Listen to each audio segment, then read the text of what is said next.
ஓம் சாந்தி. ஆக்கத்திற்கும் அழிவிற்கும் ஆதாரம் எண்ணங்களே. எண்ணங்களின் உதவி கொண்டு தம் பலவீனங்களை பலமாக்கி வெற்றி கொண்டவர்கள் நிறைய பேர் இவ்வுலகில் உண்டு. எண்ணங்களை தம் அகங்காரத்தின் சம்மட்டியால் தாக்கி பலவீனமாக்கிய பலசாலிகள் இருந்த இடம் தெரியாமல் போன சரித்திரமும் இவ்வுலகில் நிறைய உண்டு.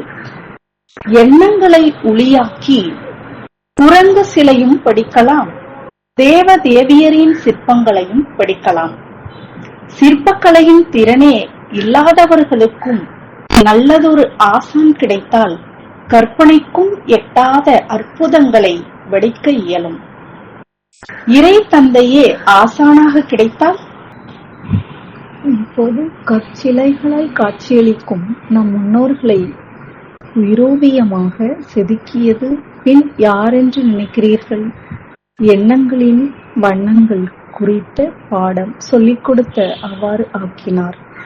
மாயாஜாலத்தினால் அல்ல, நீண்ட நெடுங்காலம் அவர்கள் செழிப்பும் வனப்பும் வளமும் மிக்கவர்களாக உயர்ந்த தரமிக்க சமுதாயத்தை உருவாக்கி இவ்வுலகில் வாழ்ந்தவர்களாவார்கள். எண்ணங்களுக்கு வலிமை கொடுக்கும் கலையை கற்பிக்கும் இப்படிப்பட்ட பல்கலைக்கழகத்தில் சிறந்த பட்டப்படிப்பை படித்து உயர்ந்த பதவியை அடைவீராக.